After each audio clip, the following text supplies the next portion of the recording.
From Fox 5 News, this is Good Day Atlanta at 8 a.m. The search continues for a shooter who police say opened fire on a northwest Atlanta home, leaving a 7-year-old girl dead and her mother wounded. And President Trump makes his case to Americans in a record-breaking State of the Union address. We have the key moments from the speech and a live report from Washington. Good morning, everyone. Good Wednesday morning. Welcome to Good Day Atlanta at 8. I'm Buck Lanford. And I'm Alex Whitler. We are halfway through the work week. Time to celebrate something. Yeah, and it's going to be a nice day today, too. We can celebrate that as well. Like it all. Joanne. All right. Yeah, let's get to it here because we're already warmer than we were yesterday. But I don't want to give you the impression that it's not still chilly outside, especially because there's still a breeze that we have to factor in. It's 45 in Atlanta, but just breezy enough to make it feel like 38. But this is a big step up from where we were even 24 hours ago. So here's where we're headed into the afternoon. Skies are going to be mostly cloudy. If we're going to see any sunshine peeking through, the morning is your best bet, but that becomes less likely as the day goes on. As cloudy as it is, though, we're still going to get into the low 60s. And while a stray rain shower is possible, by far the better chance of rain and the chance that we all get some beneficial rain will hold off until tomorrow. So we're talking about Thursday's rainfall and how much more we're going to warm up from this going into the weekend coming up for you in just a few minutes. Natalie? Joanne, thank you. We have a 5-vehicle crash on the downtown connector northbound at 85. It's still holding up that far left lane and causing some delays coming in from 85. You can take 285 Boulevard, Moreland Avenue, Northside Drive, or Metropolitan Parkway. Those are all some alternates for you. We also had a crash in Lilburn on Pleasant Hill Road at Cruz Road. That is now clear from the center lane. And the big three, all of the major interstates are pretty slow. Your heaviest out of Alpharetta on 400 from Old Milton to the top end, about 31 minutes. Alex? That's good to know, Natalie. Thank you. We begin this hour with heartbreaking news out of Northwest Atlanta, where a 7-year-old girl died when someone opened fire just outside her home. Yeah, police say she was inside with her mother when bullets ripped through their home. And this morning, the Atlanta police chief has a strong message for the person responsible. Good Day's Kim Luffler is live outside the police precinct in Northwest Atlanta with more. Kim, just a terrible story. Yeah, absolutely. A tragic scene unfolding overnight. Chief Darren Shearbaum says it all started a few hours before the shooting last night, and he says that they are determined to put the person responsible for this little girl's death behind bars. We're going to try our hardest to save any life that we can, but when it's a child, it hits home.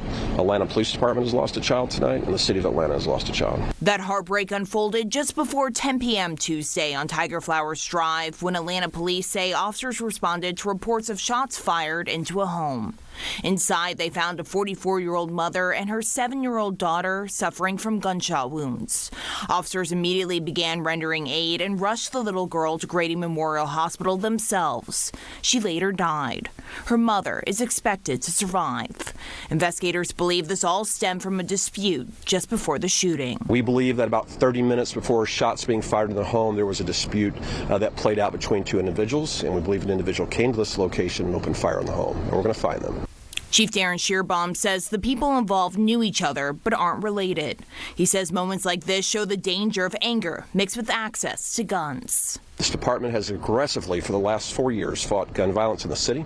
We've seen positive trends, but we stand here tonight that says there's still too many guns in the wrong hands, and they're being fired in times of anger. As the investigation continues, Chief Shearbaum spoke directly to the shooter. Turn yourself in because we are going to be coming to your house, we are going to have an arrest warrant, and we're going to take you into custody. We're coming for you, we're going to put you in jail, and we're going to bring justice to this community.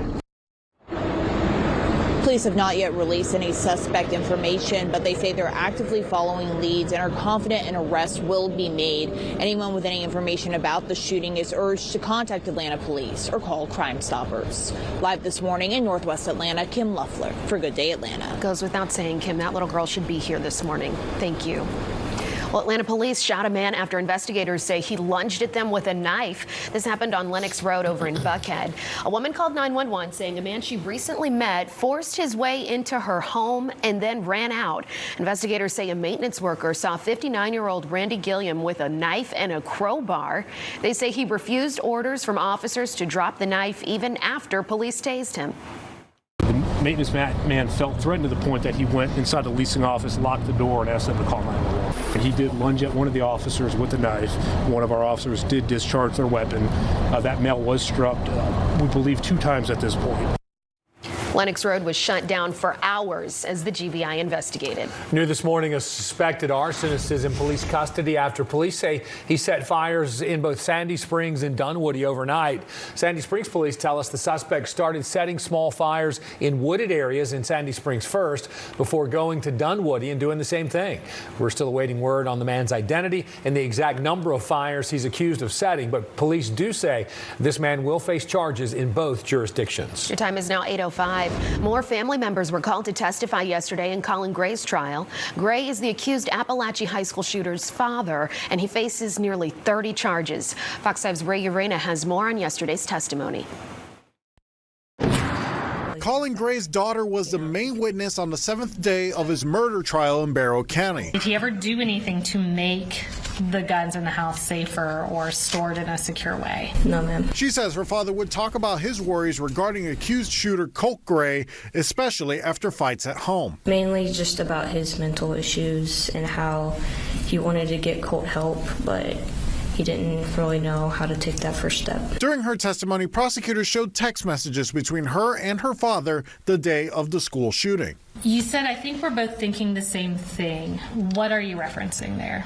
I'm referencing that I knew pretty well that Colt was the one that was doing it, and I knew pretty well that my dad knew too. Following the shooting and after her brother was arrested, she remembered how her father drove her to an interview with law enforcement. He told me, like, if they asked me anything, about if he knew that Colt had problems and that his problems would lead up to this, that I should basically try to cover for him. Prior to his daughter taking the stand, prosecutors brought up GBI Special Agent Kelsey Ward, who interviewed with Gray after the shooting. That kid, man, this is so wrong.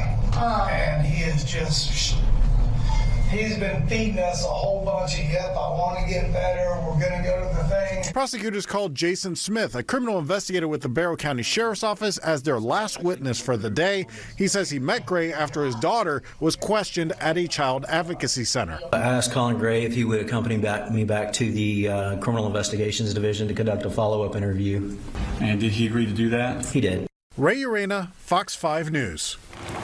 Meanwhile, at the state capitol, a flurry of activity surrounding a number of measures that could impact everything from free speech for public school students to feminine hygiene products. Starting off with the proposed free speech legislation, that bill would specifically allow public school students to take part in political activities, speak out about political issues, and wear clothing displaying political messages on campus. Also at the Capitol, 2 major education bills have cleared the state house. One measure would ban cell phone use in high schools statewide.